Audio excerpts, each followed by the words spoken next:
Mesdames, Messieurs, bonsoir. Ce soir, à l'émission Le Touche à tout, j'ai le plaisir de recevoir un ami. Un ami que j'ai reçu il y a à peine quelques années ici pour fêter les 40 ans de la télévision communautaire dans le cadre d'une série d'émissions spéciales. Et là, ce soir, je le reçois dans mon émission. Pourquoi? Parce que c'est également un écrivain qui vient de sortir tout récemment là, un 3e volume. Alors, on va en parler avec mon ami Luc Gontier. Bonsoir, Luc. Bonsoir, et bienvenue à Thetford. C'est un plaisir. Oui. Alors, Luc... Je peux-tu te corriger juste une affaire? Je suis un auteur. Je ne me considère pas comme un écrivain. Oh, pardon. Je laisse ça à nos amis André Jacques et Bertrand Bergeron. OK, alors... Et Anne-France Blanchet, qui est aussi une habitude. France-Anne, oui. Alors, tu as écrit, même si tu dis que tu n'es pas un écrivain, tu as écrit 3 volumes d'une série de 3. C'est le 3e, là. Plus intéressants les uns que les autres. Là, celui-là, le dernier, j'ai commencé à le lire, mais j'en ai juste 3 de fait là, sur les 50 plus grands athlètes du Québec, c'est ça? Exactement. Et les 2 autres, peut-être qu'il y a des gens qui n'ont déjà entendu parler. Il y a les drames du Québec, ça c'est ton premier. Exactement. Et les hommes forts du Québec, c'est le 2e. Tout à fait. Et là, le bébé qui vient de sortir, là, ça fait quelques jours, au début d'octobre, je pense, hein? 7 octobre. C'est en librairie depuis le 7 octobre. OK. Alors, les grands athlètes du Québec. On va y revenir sur les 2 autres aussi, qu'est-ce que ça comprend. Mais d'où c'est venu cette idée-là? Est-ce que c'est toi qui as eu l'idée de présenter ça? Parce que là, c'est édité par Caractère, qui est une maison d'édition qui appartient à Transcontinental. C'est bien ça? Oui, c'est ça. Est-ce que c'est toi qui as eu l'idée de présenter ce projet-là? Dans ce cas-là, comme dans les 2 autres d'ailleurs, ce n'est pas mon idée. C'est des commandes. C'est la maison d'édition et l'éditrice que je connais qui m'a demandé, qui m'a dit « Ce sujet-là, t'intéresse-tu? Peux-tu le faire? » Et ça m'intéressait, donc je me suis lancé... Comme dans les 2 autres, d'ailleurs. OK. Alors, le premier, c'était les drames du Québec. Ensuite, comme on dit, les hommes forts du Québec. Et là, maintenant, on parle de les grands athlètes du Québec. Peut-être pour spécifier, c'est que c'est une collection qui est très formatée. C'est-à-dire qu'effectivement, habituellement, il y a 50 récits. Il y a un nombre de pages déjà déterminé. On est dans un format pour l'écrire. C'est pour ça qu'un écrivain, habituellement, il n'y a pas ce genre de barrière-là. Okay. Donc, c'est formaté dans ce sens-là. Puis ensuite, tu rentres dans ce format-là, puis tu fais ta recherche et oui, parce que là, on a 50 plus grands athlètes. Là, on va en reparler. On va les dévoiler doucement. Là.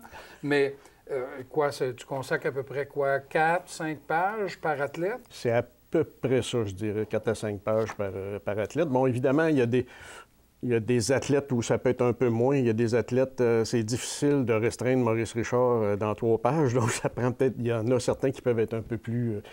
qui prennent peut-être un peu plus de place. Mais règle générale... C'est là, ça, à peu près. Il faut arriver à mettre un individu dans un récit à l'intérieur de 4 pages. Oui, je dirais le format général. Oui. Là.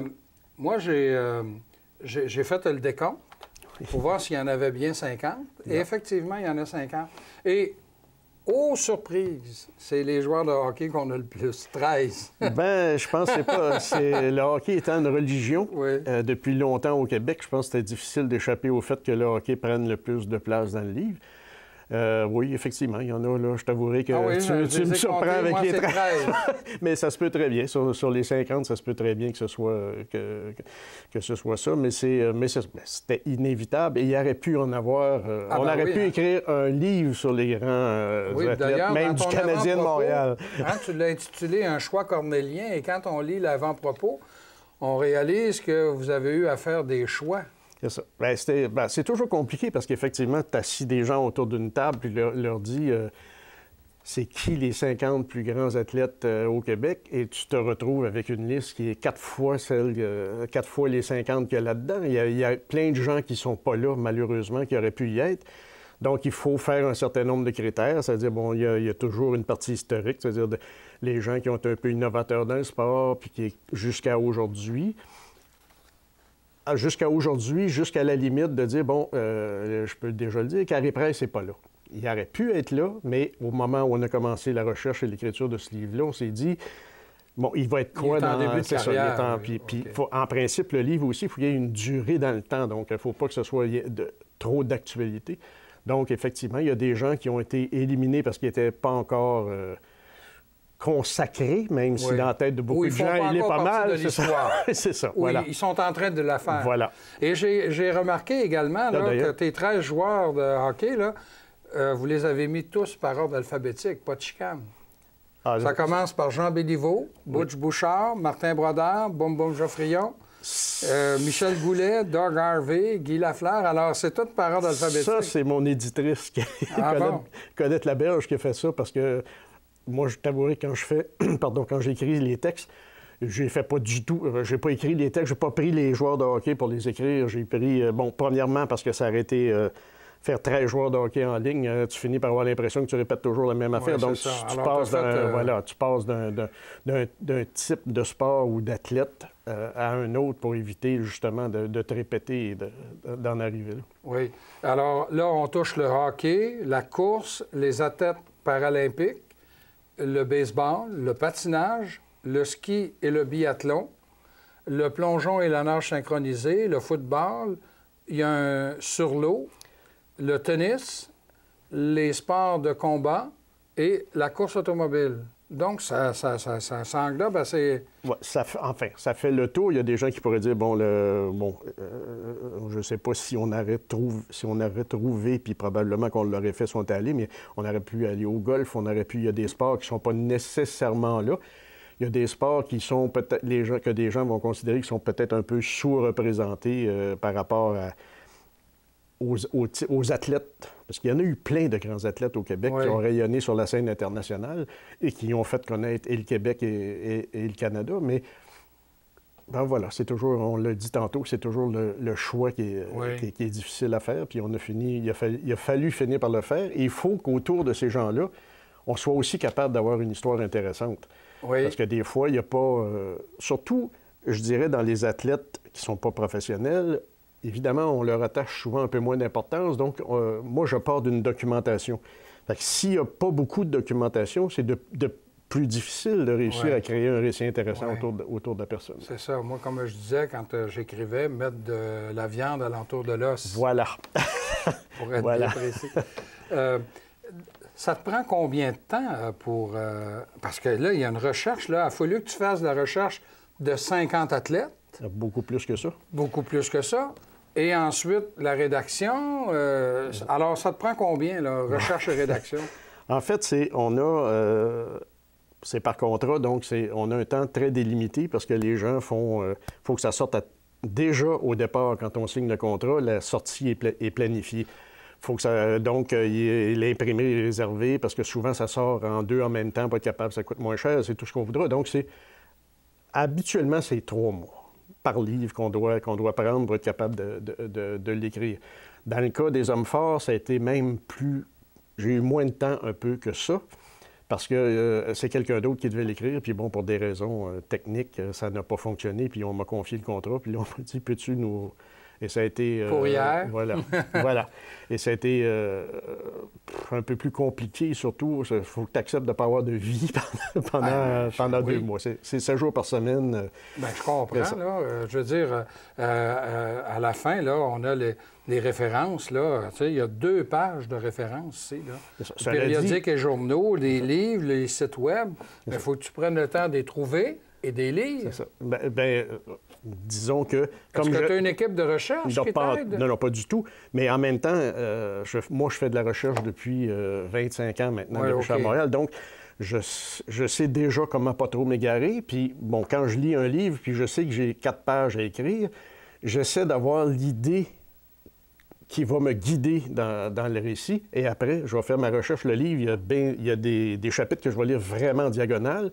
Puis tout à coup, mon œil va être attiré. Ah, tiens, j'avais jamais entendu parler de ça. C'est intéressant. Je le prends là, je le prends en note, puis je travaille avec. Alors, tu vas chercher... allons-y, là, 2 exemples, parce que j'ai commencé à le lire. Et par ordre alphabétique, j'ai lu Jean Béliveau. Butch Bouchard, j'ai appris, en lisant ton livre, que ce gars-là, lorsqu'il s'est présenté pour la première fois à un camp d'entraînement du Canadien de Montréal, Il a fait 60 km en vélo parce que le Canadien pratiquait à Saint-Hyacinthe. Saint-Hyacinthe, puis il est descendu de Montréal à Saint-Hyacinthe en vélo pour aller... C'est ça. Cela dit, c'était l'époque... Puis qui a appris à patiner à 16 ans en plus. Oui, c'est ça. Mais cela dit, c'est ça. Quand on voit comment ça se passait à cette époque-là dans le hockey, comme dans d'autres sports aussi, mais on voit que ça a beaucoup changé. Écoute, le recrutement se faisait... c'était pas... Écoute, il n'y avait pas des gens engagés qui faisaient le tour du pays, puis il y avait moins d'équipes. Mais c'est ça. Mais c'était... puis ces gens-là n'étaient pas nécessairement riches. Et, écoute, la plupart, là, même Maurice Richard avait un travail pendant longtemps parce que pendant l'été, pour être capable de compléter son salaire. Ces gens-là, ça n'a rien à voir avec ce qu'on vit actuellement.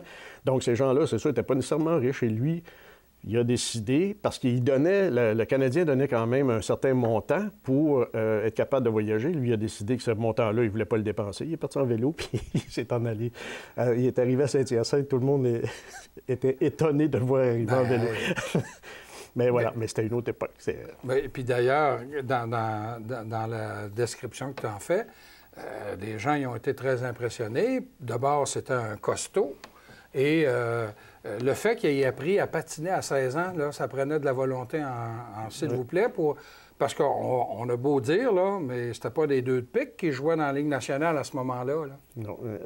En fait, c'était un peu différent, mais c'est sûr qu'il n'y avait pas... Maintenant, écoute, là, il y a des repêcheurs qui commencent... Des gens du repêchage qui viennent les voir bam-tam. Ah oui, oui, il n'y avait pas ça à l'époque. Là. C'était vraiment... On les voyait un moment... Lui, effectivement, avait un gabarit qui faisait en sorte que c'est d'abord ça qui l'a aidé.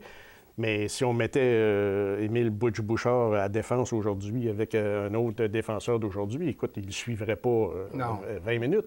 Mais à l'époque, c'était ça. Et il a quand même une très belle carrière. Ça a pris du temps avant qu'on le reconnaisse et qu'on le Canadien de Montréal... Il a été capitaine pendant 8 ans. Oui, c'est ça. Mais c'était une autre époque. Mais c'est ça qui est aussi merveilleux, c'est-à-dire tu découvres... probablement que c'est aussi en partie vrai aujourd'hui, mais qu'il y a des gens qui pratiquaient leur sport, peu importe, là, parce qu'il y a plein d'exemples comme ça de gens qui ont vraiment mis des énergies comme ça, pas de bon sens, qui faisaient ça pour des bonnes raisons. C'est-à-dire qu'il avait vraiment le goût de le faire, il était prêt à mettre toutes les énergies qu'il fallait, puis bon, c'est un des cas qui est le plus flagrant. Oui. Et Martin, là, je suis dans l'ordre alphabétique, j'ai lu Martin Brodeur pour apprendre qu'il était aussi bon à l'avant que gardien de but. Dans l'hockey mineur. Oui, puis là, à un moment donné, là, il s'est fait dire, choisis, tu joues à l'avant ou tu gardes les buts. À un moment donné, il a décidé de garder les buts, j'imagine que son père, parce que son père avait été gardien de but aussi. Exactement. Et là, j'ai appris dans ton livre que ce sont les 2 seuls athlètes au Canada qui ont remporté une médaille d'or à des Jeux olympiques, le hockey. Oui, bien, tout à fait. Le père et le fils. Bon, le père, je pense que c'est une médaille de bronze, puis le fils, lui, c'est une médaille d'or. Ça, honnêtement, là, tu me prends de court. Oui, en tout cas, je sais que c'était pas la médaille d'or pour son père. C'est ça. Mais ils ont gagné une médaille olympique, les deux, ça, c'est clair, et c'était... en tout cas, jusqu'à preuve du contraire, les deux seuls, même aujourd'hui, qui ont réussi à faire ça.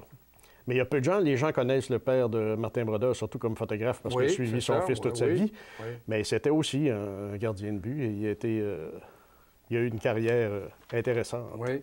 Et parmi les autres... je veux finir avec le hockey. J'ai dit que tu en avais 13. Tu as 12 hommes, puis tu as une fille. Oui. Hein? Une jeune femme, Marie-Philippe Poulain. Exactement. On sait pourquoi.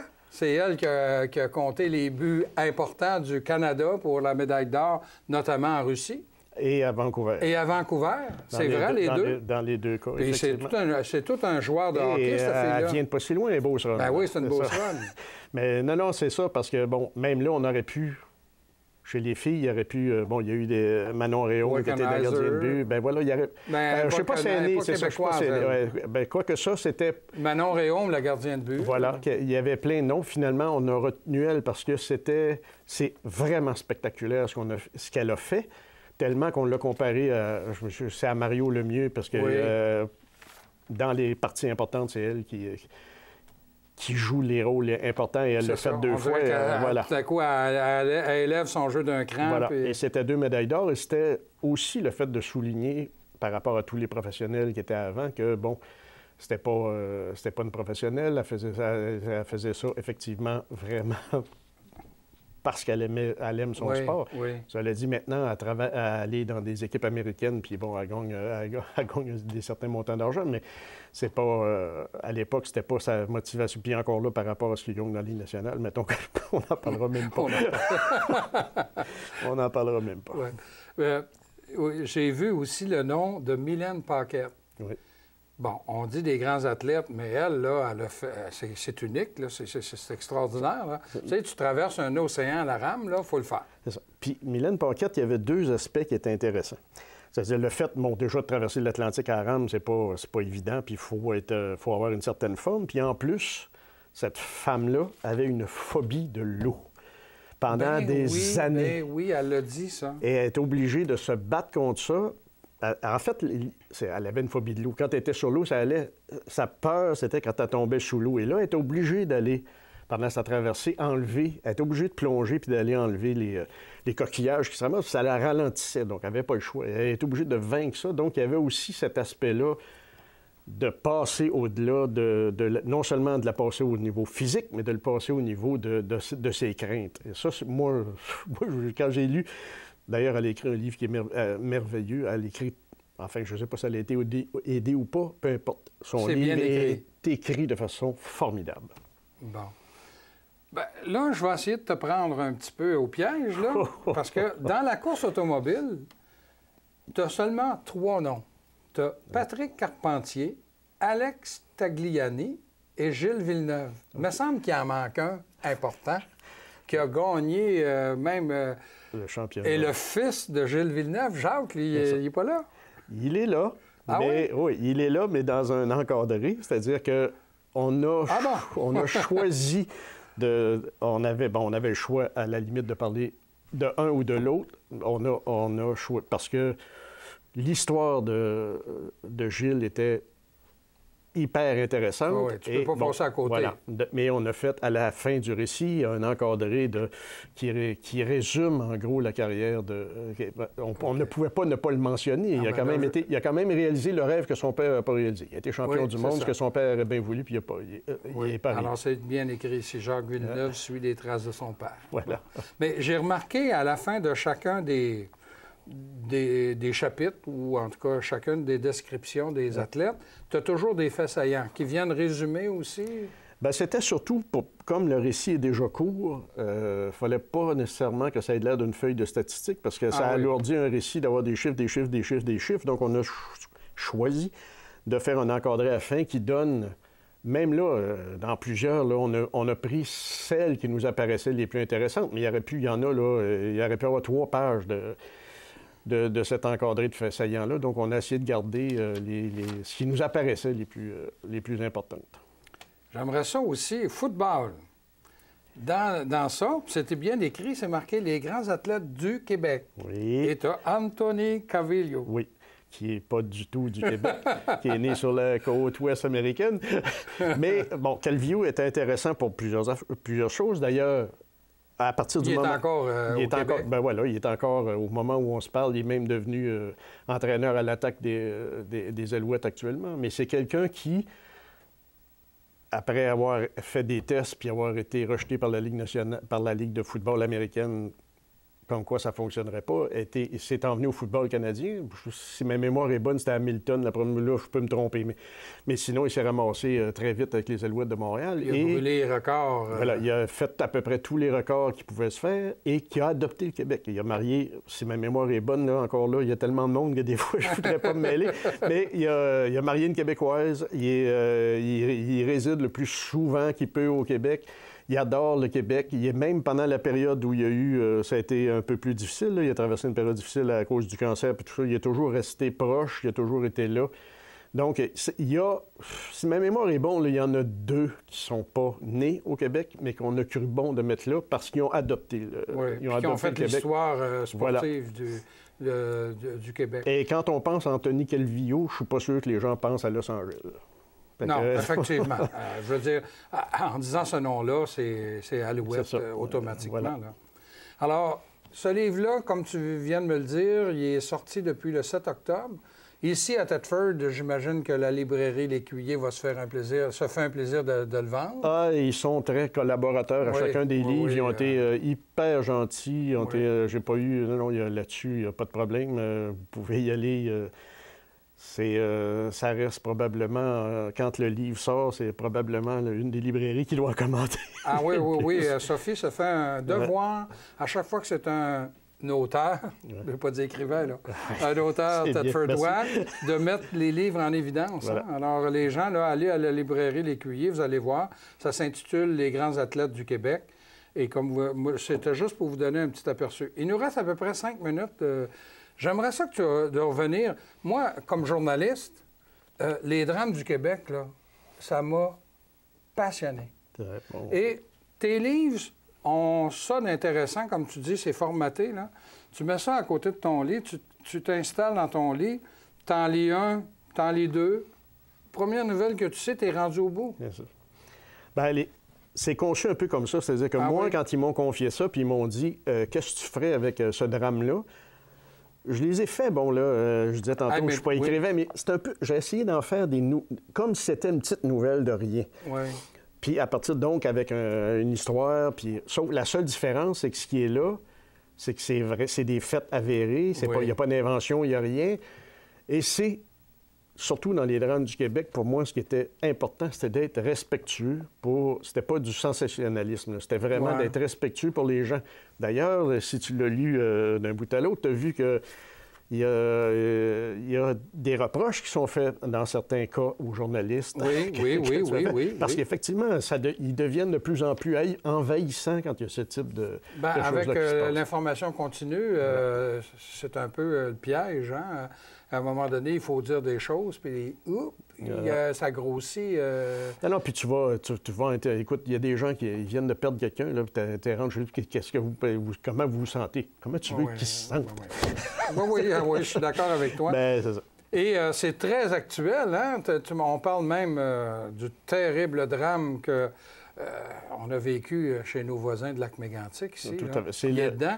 Ça doit être plus difficile parce que tu n'avais pas de recul trop. Au moment où je l'ai écrit, j'avais pas beaucoup de recul. Donc là, il fallait trouver l'angle pour le faire. Mais c'est ça, c'était... plus c'est près, plus c'est difficile parce que plus il y a d'interprétation déjà de l'événement. Fait que tu essaies de trouver... Là, je t'avouerai que les drames, là, ça fait longtemps que j'ai pas lu ça, mais tu essaies de trouver le côté humain sans tomber dans le côté trop... le côté voyeur, mais c'est ça. Je veux dire, tu sais, la crise du verglas en 98, là, tu lis ça, puis tu te dis... Moi, on l'a vécu, là, tu sais, je veux dire, on a un âge pour l'avoir vécu. Mais il y a des affaires, tu te dis, ah oui, c'est vrai, Et je veux finir avec les hommes forts. Ça, là, bon... On en connaît, là. Mais dans ça, là, moi, il y en a, là, que j'avais jamais même entendu. Puis quand tu nous parles de... Tu sais, regarde, il y en a un ici, Dona Gabouri, puis Yvon Lompré. Quand tu lis ça, tu te dis, tabarnouche, mais il était donc bien fort, ces gens-là. Mais t'as pris ça où? Bon, ben comme les autres, c'est-à-dire tu fais une recherche de base avec... Puis en plus, c'est celui que j'ai eu le moins de temps. Ah oui, c'est celui que tu as eu à faire en 16 semaines? En plus, c'est ça, qui était beaucoup plus rapide, mais c'est ça. Mais il y a... pour la recherche, pour être très honnête, c'est celui qui est le moins dur à faire. Parce qu'il y a plein de gens, déjà, Paul Hall, qui est connu au Québec, a déjà plein d'informations.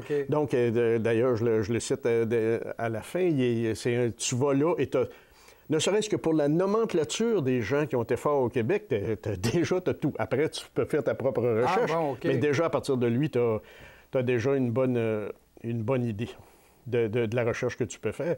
Là, il y a des... Parce que les hommes forts ont été longtemps. Bon, ça change un peu maintenant parce que, bon, ça continue, les hommes forts, encore. Ah, ben oui. Tu as les plus récents, là. Comment il s'appelle, là? Giroir, je me souviens plus de son nom. Hugo Girard, là. Puis l'autre après, là. Jean-François Caron. Voilà, qui vient encore cette année de gagner le 5e titre canadien. Il a gagné ça il y a peut-être pas 2 semaines parce qu'on est un peu plus tard qu'au moment où on se parle, là. Mais c'est, effectivement, il est devenu champion canadien. Donc, c'est encore lui qui va aller représenter le Canada aux championnats mondiaux, où il est 6e actuellement. Et parmi les hommes forts, il y a même Marie-Louise Sirois Cloutier. Oui. Et non, il y a... Louis Cyr, bien sûr. Hein? Joe Monferrand, ça fait partie de nos légendes. Bien, on pense de nos légendes, mais c'était des... Non, c'était des êtres très vivants et très... Cela dit, c'est ça, je peux dire, les gens qui veulent avoir des photos ou des affaires complémentaires, chacun de ces livres-là a une page Facebook. Là. Si vous êtes sur Facebook, vous tapez le nom du livre et vous allez avoir... Si vous voulez voir de quoi Joe Monferrand avait l'air à 80 ans, ou c'est ça. Puis, les fameux frères Baillargeon. Ça, là, c'est, je peux dire, sur la page Facebook, quand j'ai parlé des frères Baillargeon, là, j'ai eu des réactions comme je n'ai jamais eu sur la page Facebook. Ces gens-là ont laissé dans la mémoire des gens, pour toutes sortes de raisons, ils ont été lutteurs, ils ont été hommes forts, ils ont eu leur propre cirque, ils ont eu... c'est ça. Mais ils sont dans la mémoire, là, je te dirais que c'est 1000 fois plus que n'importe quel autre dans lequel j'ai parlé sur la page Facebook, qui ont réagi pour dire « Ah oui, c'est un parent, c'était des gens extraordinaires, puis c'est ça. » Bon, alors, Luc, malheureusement, le temps de l'émission a déjà écoulé. Bon. Je rappelle que Luc vient de sortir Les grands athlètes du Québec, que vous pouvez vous procurer dans n'importe quelle bonne librairie, comme chez l'Écuyer à Thetford. Et c'est le 3e d'une série, dont le 2e, c'est Les hommes forts du Québec, et le premier, Les drames du Québec. Je vous dis, ça se lit comme du gâteau. C'est très bien. Alors, merci beaucoup, Luc. C'est toujours un plaisir, Pierre, de te revoir. Oui. Et vous, je vous invite à nous revenir la semaine prochaine.